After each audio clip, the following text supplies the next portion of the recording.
Okay, there we go. Well, I hope it's recording. Okay, so this is our reading circle on consent. I'm Laurel Politsch. And I'm Kate Surwillo. Our key points are: one, informed consent is necessary to have an ethical relationship. 2, consent cannot be gained through deception. And 3, consent cannot be gained through coercion. Our first discussion question are: what are some examples of a way to ethically use someone?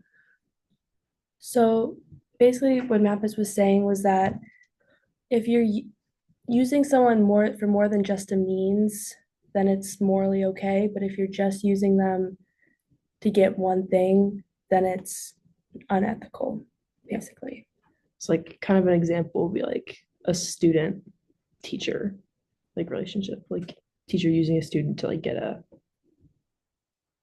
paid kind Or of. like a student using a teacher Yeah. to get good grades. Mhm. Yeah. So that'd be unethical. Right. And then a quote from that is, if, for example, if A sexually uses B, if and only if A intentionally acts in a way that violates the requirement that B's sexual interaction with A be based on B's voluntary informed consent. So that was just a quote from the article. And then our next discussion topic is what is required to have informed consent. I think it means like you have to have like all the information, like obviously all the information like up front so that there's nothing like deceiving or anything like that. So like you know what's going to happen. Yeah, you can't be hiding anything or like trying to get something secretly out of it that you're not letting the person know. You need to be just upfront and clear with what you want so you're both on the same page. And then if you are, that's informed consent. And the consent also has to be voluntary. So like there can't be threats or anything behind it, Right. to make the person feel like they have to consent when they don't really want to. Right. Okay. And this is our first informational question. Can skip through these. Okay, and then our next quote is: if one person's consent to sex is predicated on false beliefs that they have been intentionally and deceptively inculcated by one's sexual partner in an effort to win the former's consent, the resulting sexual interaction involves one person sexually using the other. And that was Mappis's like description of using someone.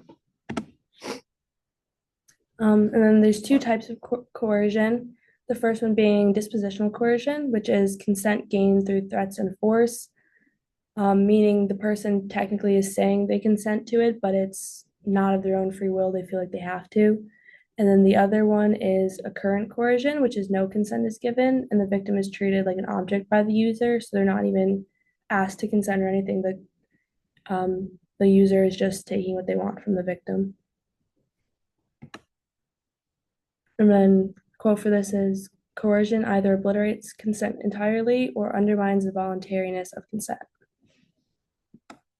And then in the reading, he talked about threats versus offers. So a threat like removes all the options and isn't like intends to coerce someone into agreeing, while an option provides new opportunities, but in no way manipulates someone into choosing that. And the quote that goes with that is: threats are morally problematic in a way that offers are not. It is not uncommon for threats to be advanced in the language of offers.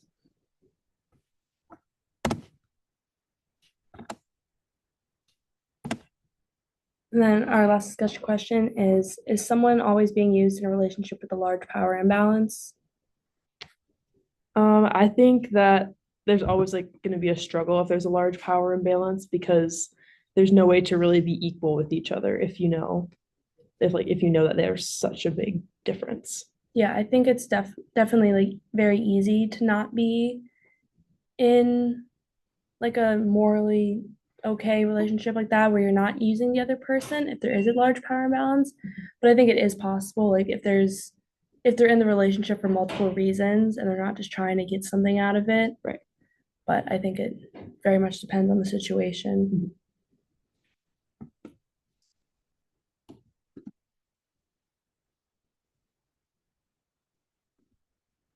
Yeah, that's That's our reading the circle. presentation. Yes.